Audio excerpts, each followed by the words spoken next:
మన team India Zimbabwe టీంతో ఒక ఇంపార్టెంట్ టీ20 సిరీస్ ఆడేందుకు సిద్ధమయ్యారు. నార్మల్ సర్కమ్స్టాన్స్లో చూసుకుంటే జింబాబ్వేతో టీ20 సిరీస్ అంటే అంత భయపడవలసిన అవసరం లేదు. ఎందుకంటే జింబాబ్వే టీం మన టీమిండియాతో కంపేర్ చేసుకుంటే చాలా చిన్న టీం. కానీ ప్రజెంట్ మన టీమిండియా పరిస్థితి చూసుకుంటే మాత్రం అలా లేదు. జింబాబ్వే కూడా భయపడవలసిన సిచ్యువేషన్లో ఉన్నాం. అసలు ఎందుకంటే మనందరికీ తెలిసిందే, మన వాళ్ళు రీసెంట్గా 2 బ్యాక్-టు-బ్యాక్ టీ20 సిరీస్లో ఓడిపోయారు. అది కూడా వైట్ వాష్ అయ్యారు. ఎస్పెషల్లీ కొత్త కెప్టెన్గా వచ్చిన శ్రేయస్ అయ్యర్ ఇప్పటివరకు ఒక్క మ్యాచ్ కూడా గెలవలేకపోయాడు. సో దీంతో సిరీస్లో మన టీమిండియా మీద చాలా ఒత్తిడి ఉండబోతుంది.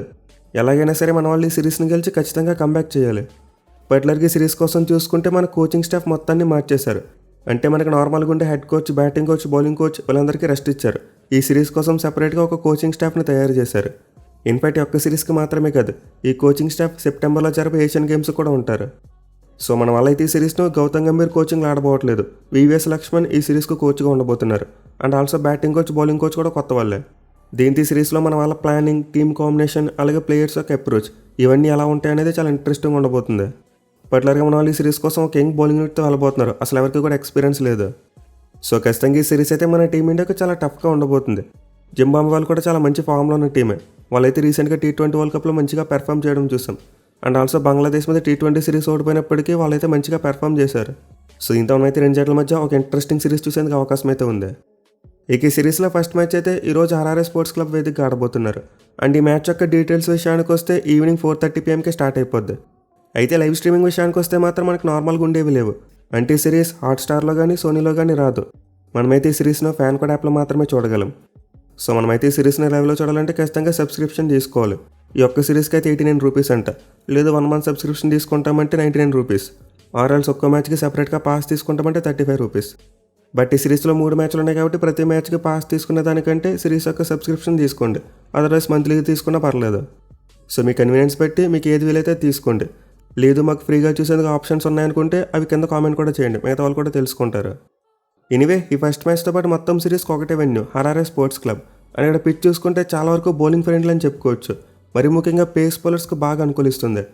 సో మనం రీసెంట్గా ఇంగ్లాండ్ అలాంటి పిచ్చెస్ చూసామో, ఇక్కడ కూడా సేమ్ కైండ్ ఆఫ్ పిచ్ ఉంటుంది. ఇన్ఫాక్ట్ ఈ పిచ్ మీద ఇంకా ఎక్కువ మాయిశ్చర్ ఉంటుందంట. అట్ ది సేమ్ టైం మంచి పేస్తో పాటు క్యారీ కూడా ఉంటుంది. అలాగే బౌండరీ సైజెస్ చూసుకుని డీసెంట్గానే ఉంటాయి. బట్ గ్రౌండ్ షేప్ మాత్రం ఇంగ్లాండ్ గ్రౌండ్ షేప్స్లో ఉండదు, మ్యాక్సిమం రౌండ్ షేప్లోనే ఉంటుంది. సో ఖచ్చితంగా జింబాబ్వే వాళ్ళైతే పేస్ బౌలింగ్ అనుకూలించే పిచ్నే తయారు చేస్తారు. ఇన్ఫాక్ట్ గ్రాస్ వదిలినా కూడా వదలొచ్చాలి ఎక్కువగా పిచ్ మీద. ఎందుకంటే మన టీమిండియా బ్యాట్స్మెన్ పేస్ బౌలింగ్కి ఎలా స్ట్రగుల్ అవుతున్నారో కలరా చూసాం. ఇంగ్లాండ్ సిరీస్లో కంప్లీట్లీ చేతులు ఎత్తేశారు షార్ట్ బాల్కి. సో ఇంత హోమ్ టీం అయితే స్లోగా ఉండే స్పిన్ పిచ్చెస్ని తయారు చేయడానికి ఎలాంటి ఆస్కారం లేదు. మ్యాక్సిమం ఒక పేస్ బౌలింగ్ ఫ్రెండ్లీ వికెట్ని మనం చూడబోతున్నాం. ఇక ఈ గ్రౌండ్ యొక్క స్టాట్స్ చూసుకుంటే ఇప్పటివరకు మొత్తం 73 టీ20 మ్యాచెస్ జరిగాయి. అని 73 మ్యాచ్లో ఫస్ట్ బ్యాటింగ్ చేసిన టీం 39 మ్యాచ్లో గెలిచారు. వేరే చేజింగ్ చేసిన టీమ్స్ 34 మ్యాచ్లో గెలిచారు. అలాగే గ్రౌండ్లో ఫస్ట్ ఇన్నింగ్స్ యావరేజ్ స్కోర్ చూసుకుంటే 158 రన్స్గా ఉంది. సో క్లియర్లీ స్టాట్స్ బట్టి చాలా వరకు ఒక న్యూట్రల్ వెన్యూలా కనిపిస్తుంది. అంటే ఫస్ట్ బ్యాటింగ్ చేసిన టీంలో బాగానే మ్యాచ్లు గెలిచాయి, అలాగే చేసిన టీంలు కూడా బాగానే మ్యాచ్లు గెలిచాయి. ఈవెన్ ఆ యావరేజ్ స్కోర్ కూడా అరౌండ్ 160 ఉంది. సో ఇంతవరకు మరి హై స్కోరింగ్ గేమ్స్ చూసేందుకు అంత ఎక్కువ అవకాశం ఉండదు. అంటే 240, 250 స్కోర్స్ వచ్చే ఆస్కారం అయితే లేదు. అరౌండ్ 170, 190 మధ్య అయితే స్కోర్స్ చూడడానికి అవకాశం ఉంటుంది. ఇక టాస్ విషయానికి వస్తే ఆబ్వియస్లీ చేజింగ్ చేయడమే బెటర్ ఆప్షన్. ఎందుకంటే ఇది సిరీస్లో ఫస్ట్ మ్యాచ్ కాబట్టి ఒక ఫ్రెష్ వికెట్ యూస్ చేస్తారు. విచ్ మీన్స్ ఆబ్వియస్లీ గ్రాస్ అనేది కాస్త ఎక్కువ ఉంటుంది. అట్ ది సేమ్ టైం పిచ్లో మాయిశ్చర్ కూడా ఉండేందుకు అవకాశాలు ఉంటాయి. దీంతో కొత్త బాల్తో పేస్ బౌలర్స్ బౌలింగ్ చేసినప్పుడు మంచి పేస్ వస్తుంది, అలాగే స్వింగ్ కూడా లభిస్తుంది. వేరే స్టేజింగ్ వచ్చేసరికి పిచ్ మేబీ కాస్త సెటిల్ అవ్వచ్చు. సో ఇంత ఐడియల్గా చూసుకుంటే టాస్ గెలిచిన కెప్టెన్ ముందుగా ఫీల్డింగ్ తీసుకోవడమే బెస్ట్ చాయిస్. ఇక ఈ గ్రౌండ్లో మన టీమిండియా రికార్డ్ చూసుకుంటే మంచిగానే కనిపిస్తుంది. జింబాబ్వే టీంతో మొత్తం 12 మ్యాచ్లు ఆడితే 9 మ్యాచ్లో గెలిచారు, 3 మ్యాచ్లో మాత్రం ఓడిపోయారు. ఈవెన్ ఓవరాల్ హెడ్ రికార్డ్ చూసుకున్నా మన టీమిండియా డామినేషన్. ఇవి కాకుండా మనం 2 మ్యాచ్లు ఆడారు. అంటే 14 మ్యాచ్లు ఆడితే మన టీమిండియా 11 గెలిచారు, జింబాబ్వే టీం 3 గెలిచారు. సో రికార్డ్ పరంగా చూసుకుంటే మన టీమిండియాకి చాలా మంచి రికార్డ్స్ కనిపిస్తున్నాయి. కానీ సమస్య ఏంటంటే ప్రజెంట్ మన వాళ్ళు ఉన్న ఫామ్ అంత గొప్పగా లేదు. వరుసగా 6 మ్యాచ్లు ఓడిపోయి సిరీస్లోకి వస్తున్నారు. వేరే జింబాబ్వే టీం విషయానికి వస్తే వాళ్ళైతే మంచిగానే రాణిస్తున్నారు. పర్టికులర్గా టీ20 వరల్డ్ కప్లో ఆస్ట్రేలియా టీంలో ఓడించడం వాళ్ళకి biggest achievement. At the same time ముందు చెప్పినట్టు రీసెంట్గా తమ హోమ్ మ్యాచెస్లో మంచిగానే పెర్ఫామ్ చేశారు. సో దీంతో సిరీస్లోకి జింబాబ్వే టీం చాలా కాన్ఫిడెన్స్తో బరిలోకి దిగుతుంది. మరి ముఖ్యంగా స్ట్రగుల్ అవుతున్న మన టీంని చూస్తే వాళ్ళ కాన్ఫిడెన్స్ ఇంకా ఎక్కువ పెరిగిపోద్ది. అయితే జింబాబ్వే టీం ఈ సిరీస్కి వెళ్ళాలంటే వాళ్ళకి బౌలింగ్ బాగా క్లిక్ అవ్వాలి.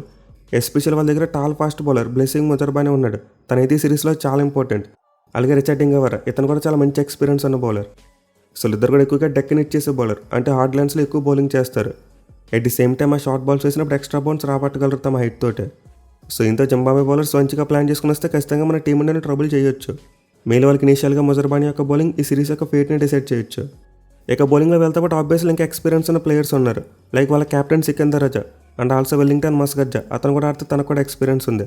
At the same time Ryan Burl మరియు బ్రాడ్ ఎవెన్స్ లాంటి ఆల్రౌండర్స్ కూడా ఉన్నారు. సో బౌలింగ్లో ఒకరిద్దరు కొత్త ప్లేయర్స్ తప్పితే మిగతా వాళ్ళందరూ కూడా ఎక్స్పీరియన్స్ ఉన్న బౌలర్సే. అలాగే బ్యాటింగ్లో చూసుకున్న జింబాబ్వే టీంకి ఎక్స్పీరియన్స్ ఉన్న ప్లేయర్స్ కనిపిస్తున్నారు. మరి ముఖ్యంగా వాళ్ళ ఓపెనర్ బ్రెయిన్ బెనెట్ చాలా కన్సిస్టెంట్గా రన్స్ కొడతాడు. అలాగే వాళ్ళ వికెట్ కీపర్ మరుమాణి మంచి అటాకింగ్ బ్యాట్స్మెన్. ఇక మిడిల్ ఆర్డర్లో చూసుకుంటే డియాన్ మేర్, సికందర్ రాజా లాంటి ఎక్స్పీరియన్స్ ఉన్న ప్లేయర్స్ ఉన్నారు. అలాగే డౌన్ ఆర్డర్ మంచి ఆల్రౌండ్ సెటప్ కూడా కనిపిస్తుంది వాళ్ళ దగ్గర. సో మొత్తం మీద జింబాబ్వే టీం అయితే పాకిస్తాన్ టీంలో వీక్గా కనిపించట్లేదు, స్ట్రాంగ్గా ఉంది. దీంతో ఖచ్చితంగా ఈ సిరీస్లో వాళ్ళైతే మన టీమిండియాని ఓడించి ఒక హిస్టారిక్ విన్ కొట్టాలని చూస్తారు. ఇక మన టీమిండియా విషయానికి వస్తే ముందు చెప్పినట్టే ఈ సిరీస్ కోసం కోచింగ్ స్టాఫ్ మారిపోయింది. At the same time England సిరీస్తో కంపేర్ చేసుకుంటే మన బౌలింగ్ యూనిట్లో కూడా చాలా మార్పులు జరగబోతున్నాయి. యంగ్స్టర్స్ ఉన్నారు. సో ముందు బ్యాటింగ్ పరంగా చూసుకుంటే సేమ్ బ్యాటింగ్ ఆర్డర్, పెద్దగా మార్పులు ఏమీ లేవు. కేవలం సంజు శాంసన్ మాత్రం పక్కన పెట్టేశారు. కానీ మిగతా బ్యాటింగ్ యూనిట్ అంతా సేమ్ టు సేమ్ ఉంది. సో మన వాళ్ళ బ్యాటింగ్లో చూసుకుంటే మోస్ట్లీ మరోసారి అందరు చూపు కుర్రాడి మీద ఉంటుంది. అంటే వైభవ్ సూర్యవంశీ ఇంగ్లాండ్ సిరీస్లో సరిగ్గా పెర్ఫామ్ చేయలేకపోయాడు. దీంతో సిరీస్ అతనికి చాలా important. At the same time Abhishek Sharma, Tilak Varma and Ishan Kishan వీళ్ళు కూడా ఇంగ్లాండ్ సిరీస్లో పెద్దగా చెప్పుకోదగ్గ రన్స్ ఏమీ కొట్టలేదు. ఒక్కో మ్యాచ్లో మాత్రం మంచిగా పెర్ఫామ్ చేశారు. సో ఇంత నలుగురు మెయిన్ లెఫ్ట్ హ్యాండ్ బ్యాట్స్మెన్ అయితే ఈ సిరీస్లో ఎలా సరే కంబ్యాక్ చేయాలి. వేరేజ్ మన కెప్టెన్ శ్రేయస్ అయ్యర్ విషయానికి వస్తే మంచి ఫామ్లో కనిపించాడు. ఇంగ్లాండ్ సిరీస్లో అతను టాప్ స్కోరర్ మన టీమిండియాకి. ఈవెన్ తన కెప్టెన్గా కూడా పర్వాలేదు, మంచిగానే కెప్టెన్సీ చేస్తున్నాడు.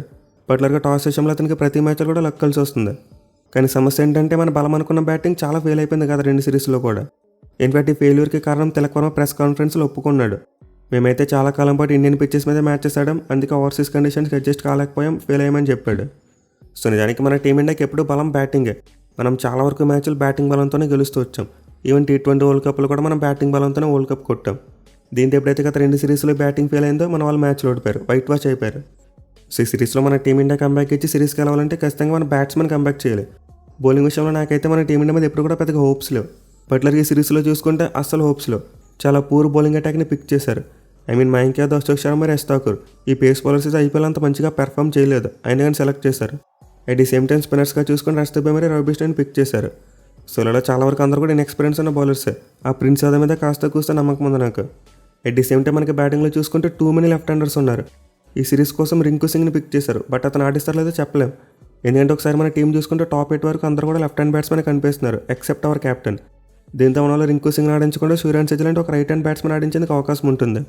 లేదు మాకు ఆరో బౌలింగ్ ఆప్షన్ అవసరం లేదు, అంతకే కావాలనుకుంటే అభిషేక్ శర్మ లేదు తిలక్ వర్మ వీళ్ళు యూజ్ చేసుకుంటాం అనుకుంటే మాత్రం రింకు సింగ్ ఆడించే అవకాశం ఉంటుంది. సో మోస్ట్లీ మన టీమ్ కాంబినేషన్లో టాప్ 5 స్పెషలిస్ట్ బ్యాట్స్మెన్ ఉంటారు. అంటే నెంబర్ 6లో రింకు సింగ్ కానీ సూర్యాన్స్ కానీ ఆడొచ్చు. లేదు శివం దూబే నెంబర్ 6కి పుష్ చేసి నెంబర్ 7లో పెద్దలు ఎవరొకరు ఆడించుకోవచ్చు. ఇక బౌలింగ్లో చూసుకుంటే మ్యాక్సిమం ఒక్క స్పిన్నర్తో మాత్రం వెళ్ళొచ్చు. ఎందుకంటే మనం ముందే చెప్పుకున్నాం ఈ పిచ్ పేస్ బౌలింగ్ ఎక్కువ అనుకూలిస్తుంది. దీంతో ఖచ్చితంగా ఉన్న వాళ్ళు ముగ్గురు జెన్యున్ పేసర్స్ని తీసుకుంటారు. ఇన్ఫాక్ట్ దీనికోసమే స్క్వాడ్ మొత్తం పేస్ బౌలర్స్ని పెట్టేశారు. సో మన దగ్గర అయితే ప్రిన్స్ యాదవ్, మయాంక్ యాదవ్, యశ్ ఠాకూర్ అండ్ అశోక్ శర్మ నలుగురు పేసర్స్ ఉన్నారు. అండ్ వీరిలో ప్రిన్స్ యాదవ్ ఖచ్చితంగా ఆడతాడు. వేరేస్ మిగతా ముగ్గురు పేస్ బౌలర్స్లో ఇద్దరు టీంలో ఉంటారనేది మనకు టాస్ టైంలోనే తెలుస్తుంది. ఎనివే మన టీమిండియా సిరీస్కి వెళ్ళాలంటే టాప్ ఆర్డరే కీలకం. అంటే అభిషేక్ శర్మ, వైభవ్ సూర్యవంశీ అండ్ ఇషాన్ కిషన్ వీళ్ళ ముగ్గురు ముజర్బానీ మరి ఇంగవర ఇద్దరు బౌలింగ్ ఎలా ఫేస్ చేస్తారనేది చాలా ఇంపార్టెంట్. మెయిన్లీ జింబాబ్వే టీం ఖచ్చితంగా షార్ట్ బాల్ టాక్టిక్తో వస్తారు, ఖచ్చితంగా బౌన్సర్లు అయితే వేస్తారు. దీంతో ముగ్గురు టాప్ ఆర్డర్ బ్యాట్స్మెన్ వాటిని మెల్లగా నెగోషియేట్ చేస్తారా లేకపోతే ఈగోకిపోయి మళ్ళీ షాట్లు ఆడతారా, ఇదే కీలకంగా మారుతుంది. సో లెట్స్ హోప్ ఈ సిరీస్లో మన టీమిండియా కంబ్యాక్ ఇచ్చి సిరీస్కి వెళ్ళాలని కోరుకుందాం. మెయిన్లీ కెప్టెన్గా శ్రేయస్ అయ్యర్గా విజయాలు అయితే చాలా ఇంపార్టెంట్. చూద్దాం మరి సిరీస్లో మన టీమిండియా ఏ విధంగా కంబ్యాక్ ఇస్తారనేది. Thank you for watching, have a nice day.